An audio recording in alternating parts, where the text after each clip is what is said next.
This is case number 21 CF 1848, State of Wisconsin versus Darrell Brooks. Matters tabbed to Judge Lau. Appearance by the state, please. Good afternoon, Commissioner Sue Opper and Leslie Basie appearing for the State of Wisconsin. Thank you. And for Mr. Brooks. Darrell Brooks appears in person in custody with attorneys Anna Keyes and Jeremy Perry. Good afternoon. Good afternoon to you. And we are here on a criminal complaint that's now been filed. Mr. Perry, will Mr. Brooks acknowledge that he has received a copy of that complaint, and will he waive its reading in open court here today? We have received copies of the criminal complaint. We waive formal reading. Thank you. It may at some point be relevant, but the address on the complaint is accurate. That's right. Thank you. And Mr. Brooks, I have reviewed a copy of this criminal complaint. I will find it does state probable cause as to each of the 5 charges before you. You're charged in count 1 with first-degree intentional homicide. That's a Class A felony, and that has a maximum possible penalty of being sentenced to imprisonment for life. That's for victim A. Count 2, first-degree intentional homicide regarding victim B, is a Class A felony. Again, the maximum possible sentence is a sentence to imprisonment for life. Count 3, first-degree intentional homicide regarding victim C, is again a Class A felony, and that's punishable by a sentence to imprisonment for life. Count 4, first-degree intentional homicide regarding victim D, again, is a Class A felony. That's punishable by a sentence to imprisonment for life. Lastly, count 5, first-degree intentional homicide regarding victim E, is a Class A felony. That is punishable by a sentence to imprisonment for life. As those are felonies, you're entitled to have counsel. You're entitled to have also a preliminary hearing. And I, again, have found probable cause to each of the 5 counts upon my review of the pleading. So we will turn to Attorney Opper for her bail recommendation. Thank you, sir. As to the bail recommendation, Your Honor, I'd like the court to be aware of a prior criminal history as it relates to Mr. Brooks. I can advise the court he has arrest record from 3 states to include Wisconsin, Nevada, and Georgia. Starting with the state of Wisconsin, the record begins in 2000. There was a conviction in that year for substantial battery, party to a crime. A prison sentence was imposed but stayed for 3 years probation and 6 months condition time. 2002, conviction for possession of marijuana as a repeat offender, sentenced to 50 days in the House of Correction. 2003, misdemeanor conviction for resisting obstructing, sentenced to 20 days in the House of Correction. 2005, there's an arrest from Langlade County. Ultimately, he was convicted of a county ordinance violation for disorderly conduct. What's remarkable about that is that he failed to pay the fine, so he was ordered to serve 30 days in jail on the non-payment. 2009 Manitowoc County conviction for obstructing an officer, sentenced to 2 days jail time served. 2010 conviction from Wood County, Wisconsin. He was convicted of the offense of strangulation/suffocation with other charges of battery and criminal damage to property dismissed and read in. The court ordered a withheld sentence for 3 years probation. That probation was revoked, and on August 1 of 2011, he was sentenced to 11 months jail. 2012, he was convicted at the same time on 2 separate files in Milwaukee County. First file was a charge for possession of marijuana as a repeat offender, sentenced to 180 days in the House of Correction. The second file, he was convicted of misdemeanor bail jumping and misdemeanor possession of THC, also sentenced to 180 days in the House of Correction, concurrent to the other case and concurrent to each other. In May of 2012, there was a conviction for resisting obstructing. He was sentenced to 37 days jail consecutive to the earlier sentence imposed in April of that year. He's currently pending on 2 charges in Milwaukee County. 2020 CF 2550, he's charged with 2 counts, second-degree recklessly endangering safety while armed, and 1 count of felon in possession of a firearm. The date of that offense, or excuse me, all 3 offenses, is July 24th, 2020. It's believed he was arrested shortly after that incident and remained in custody in the Milwaukee County Jail until released on bail there for reasons of a speedy trial violation on March 3 of 2021. Bail at that time was lowered from $7,500 cash bail to $500 cash bail. In that case, Your Honor, it is alleged that he got into a fight with his nephew. The defendant fired 1 round from a handgun toward the vehicle that his nephew was in. The vehicle was occupied by another person, and that accounts for the 2 charges of reckless endangering safety. The next day, he was taken into custody, and the residence where he was located, he was found to have a loaded 9mm handgun just a few feet away from him. The handgun was previously reported stolen. Again, he was a convicted felon on that date, so that accounts for the 3rd charge. He's also currently pending in Milwaukee County case number 21 CF 4596. That has a date of offense of November 2, 2021. He's charged there with resisting, obstructing, felony bail jumping, second-degree reckless endangering safety in a domestic violence situation, domestic DC, and domestic battery. The allegations in that case, Your Honor, are that he struck the mother of his child in the face with a closed fist. Then as she was walking away from him, he intentionally ran her over with his vehicle. The vehicle in that matter described as what's believed to be the same maroon 2010 Ford Escape used in the allegations in this case. Police went to his home and found him getting out of that Ford Escape. The defendant ignored their commands to stop, and he tried to run into the house before he was apprehended. There's a long history of flight, obstructing, bail jumping type behavior, Your Honor. It's remarkable that these are violations all around the state of Wisconsin, not just his home county of Milwaukee, but we had convictions from Wood County, Manitowoc, and Langlade in northern Wisconsin. I'd like the court to be aware of a record from the state of Nevada. We'll go to Nevada first. That happened, the first conviction was from December 11th of 2006. He was found guilty at trial of a misdemeanor count for obstructing an officer, was sentenced to jail in Nevada. Also on that same day of December 11, 2006, he pled guilty to a domestic battery as a misdemeanor, and the court there ordered a suspended sentence. On March 16th of 2007, he pled guilty to statutory sexual seduction, a felony. The court ordered a suspended sentence for 36 months probation. He was also ordered to register on the Nevada Sex Offender Registry. He is currently noted to be non-compliant with that registration requirement. On June 23rd of 2016, he was charged with a sex offender registry violation, first offense. He failed to appear in court, and a warrant remains active for his arrest, so he currently has an outstanding warrant for his arrest in the state of Nevada. In Georgia, Your Honor, the record reflects a May 27, 2021 arrest for misdemeanor battery with a designation of family violence.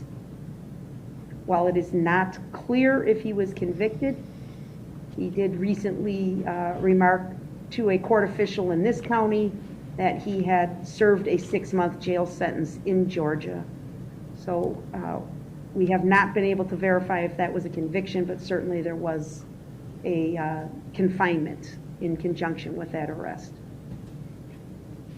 He has no contact with the criminal justice system in Waukesha County or the district attorney's office. He does have a outstanding paternity case that's been pending since 2003, in which he was adjudicated as the father of a juvenile. And there's been returned court appearances over the years based on failure to pay child support. The court should know that a warrant or capias was issued for Mr. Brooks in this paternity case on at least 8 occasions. He has been sentenced to jail on several prior occasions for failing to pay that child support. And on one occasion, he had his Huber privileges revoked related to one of those jail sentences. That was back in 2009. Most recently, there was a warrant issued for his arrest in that non-support civil case on August 2 of 2021. Judge Maxwell signed an order for him to serve a 120-day jail sentence. Mr. Brooks did make a court appearance in that matter on November 16th of 2021, so just last week, 1 week ago. And he was released at that time because, again, he had explained to the court, provided an explanation that the reason he had not made his child support payments is because he was serving that jail sentence in Georgia. So the court released him that day and ordered him back for a court appearance in the paternity case for December. So Judge, just based on his prior record, we obviously have very significant concerns about Mr. Brooks' flight history and willingness to obey the orders of the court. But we have to factor in, obviously, the allegations in this case as well. And obviously, I don't need to state Mr. Brooks is facing 5 consecutive life sentences if he's convicted on all counts in this complaint. I wish to notify the court, sadly, that today we learned of another death of a child related to this case. We do expect a 6th count for first-degree intentional homicide to be issued or added, to this case. I can advise the court that I am aware, I've been made aware through investigators that there are other individuals in critical condition. I think we remarked on the number of actual injured parties in our complaint. It exceeds 60 people. There's a number of other charges that we are reviewing and considering, but certainly, at the very least, we do intend to file a 6th count of intentional homicide, maybe Friday or maybe early next week, depending on when we can accomplish that. Certainly, if we have any other deaths resulting from this incident, additional counts of homicide will be filed. We didn't charge bail jumping. Obviously, we could have. We have focused our efforts to date on the immediate concern, and that involves the loss of life that is alleged to have occurred through the conduct of Mr. Brooks. I want this court to know, and I think the court has read the complaint, you've indicated you've read the complaint, there are not words to describe the risk that this defendant presents to our community. Not only flight risk, but the dangerousness that he presents, his history of violence, and the allegations in this complaint where it is stated plainly that on several occasions he was told to stop by police officers. They risked their own safety to try and step in front of the car to stop him. Everything was done to get him to stop, and he just simply continued down the roadway, causing death and destruction in his path. So I am advocating for a significant cash bail, Your Honor. I'm asking for $5 million cash bail. I know that's a large amount of money, but I think it is warranted on this history, and I think it's warranted when the court considers, if convicted, Mr. Brooks will spend the rest of his life in prison. Thank you. Thank you. Attorney Perry. Thank you, Commissioner. When this court determines what amount of monetary bail is reasonable and necessary to assure Mr. Brooks' appearance in court, I guess at today's hearing, the only thing I would add for the court's consideration is that Mr. Brooks is financially indigent, does qualify for public defender representation, and that individual circumstance must be taken into account.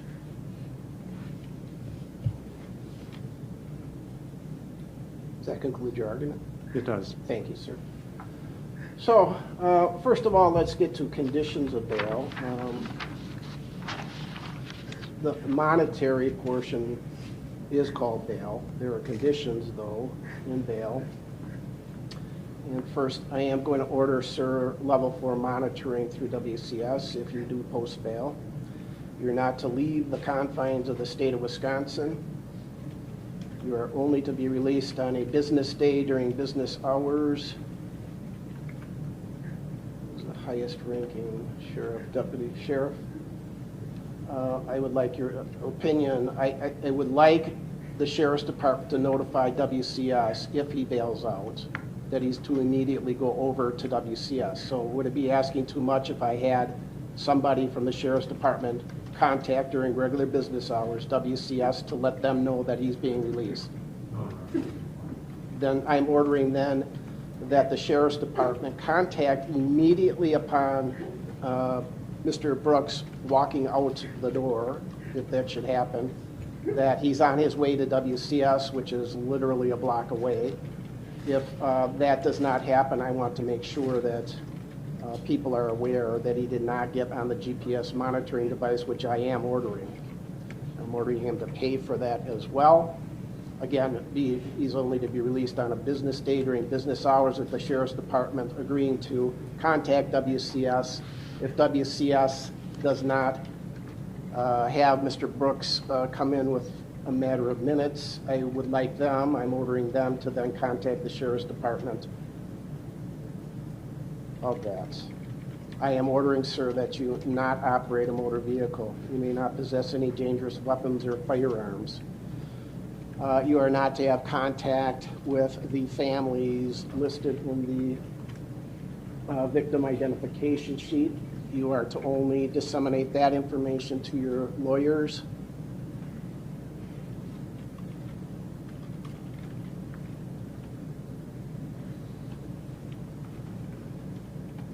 Those are all the conditions of bail. If you violate any condition of bail, including failing to return to court, separate bail jumping charges could be issued against you. In reviewing 969.01 of the Wisconsin statutes and 969.001 that talk about bail and release, the statute reads that there should be reasonable conditions designated to assure his or her appearance in court, Mr. Brooks, protect members of the community from serious bodily harm. And those are the conditions that I just laid out. The bail may be imposed at or after the initial appearance. There should be a reasonable basis to believe that bail is necessary to assure appearance in court. Some of the things to be considered by the court with the conditions of bail are the number and gravity of the offenses, the potential penalty the defendant faces, whether or not the allegations are violent in nature, the prior record of the defendant, character and strength of the evidence which has been presented to the court, whether the defendant is already on bail or subject to other release conditions in other pending cases, and whether or not there's any violations of those release conditions. In reviewing the criminal complaint, the allegations are such that I read that 2 detectives opined that this was an intentional act, that the vehicle seemed to swerve into individuals, actually at one point trying to avoid other vehicles, that the detectives, they're listed as Detective Casey and Detective Trusoni, who again opined that the actions they observed, in their opinion, were intentional. We now have 5. Attorney Opper informed us of a 6th, but that's not here before us today. 5 people that are deceased. We have a gentleman that has a huge background via multiple states. Just going through some of the Wisconsin cases. They're violent. We have substantial battery, DC, strangulation, suffocation, resisting. Pending cases, which the statute I just read references that I should consider, second degree reckless endangering safety while armed, felon in possession of a firearm. Attorney Opper told me that the gun apparently was a stolen handgun. Those are allegations. He's out on bail on that. Also out on bail on the Milwaukee case ending 4596, where he's charged with second degree reckless endangering safety, disorderly conduct and battery, and resisting. And then we get into Nevada. Battery, the domestic violence, the sexual assault, the sex offender registration violation, and then the battery in Georgia. Other considerations are, on WCS, their report indicates level 4 monitoring, which is the highest level of monitoring that we have. And in that report, it does indicate there have been failures to appear other than 2 years old, and then sentenced to incarceration prior, yes. Current violent felony, yes, or offense, yes. Pending charges at the time of this offense, yes. Prior misdemeanor convictions, yes. Prior felony convictions, yes. Prior violent conduct or conviction, yes. Prior violent convictions, 3 or more. So there have been missed court dates, although none in the past 2 years, but then we just heard about a rather significant duration of a 6-month stay in Georgia, in custody there. In the recitation by Attorney Opper, we have things that causes the court some pause for concern, resisting. Again, these are things that would cause me to feel that this gentleman does not follow rules very well. Orders of the court, orders of society, resisting an officer. There's a bail jump in 2012. There's a bail jump charged in the 4596 case. There is in the 2550 case, again, the felon in possession of a firearm. All those things are just societal, legal issues, also orders of the court in some instances that are not being followed. While out on bail on 2 rather significant allegations, we are now faced with 5 counts of first-degree intentional homicide. So when I look at that, I look at the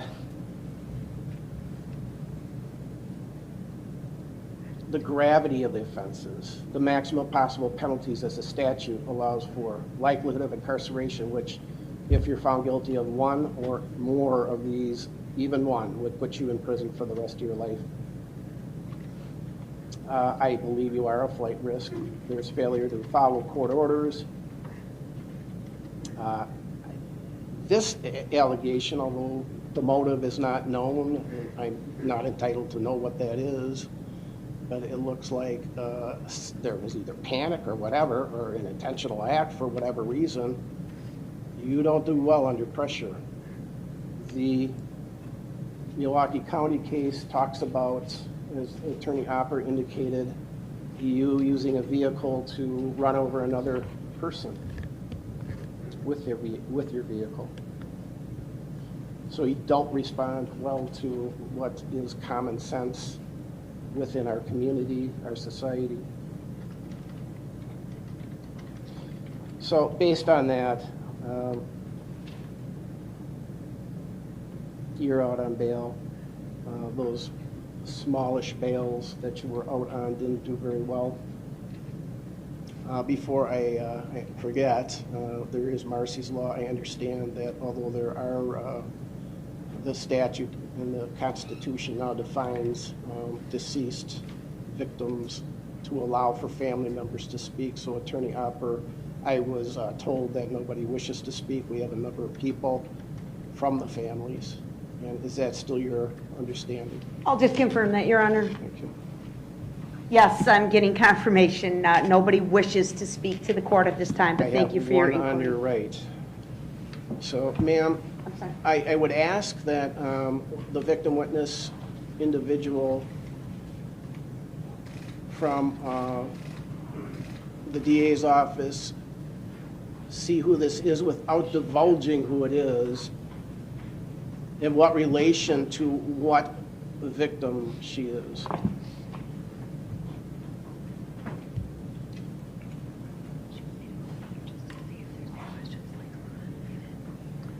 Let's have Carrie report back to us. Yeah, go talk to Carrie before she talks to the court.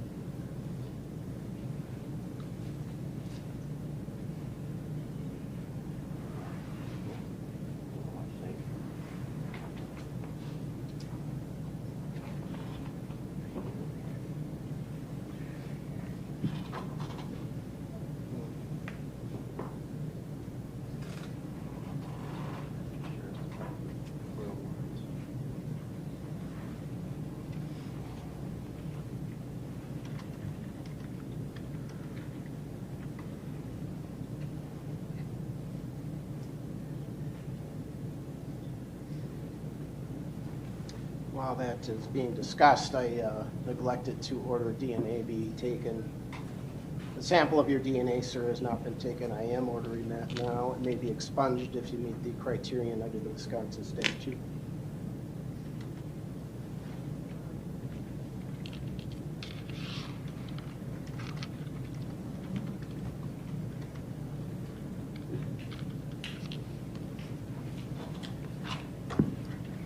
Attorney Basie, where are we?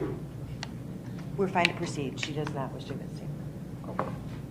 Thank you, checking. Thank you, ma'am. The family is always welcome. You do, under the law of the state of Wisconsin, as well as under the amended Constitution, have the right to speak at proceedings germane to the particular proceedings that we're at. So with that, I will set bail.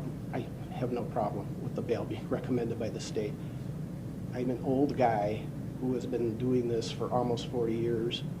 DA's office, criminal defense attorney, 17, 18 years as a commissioner, both in Milwaukee and now in Waukesha. The nature of this offense is shocking.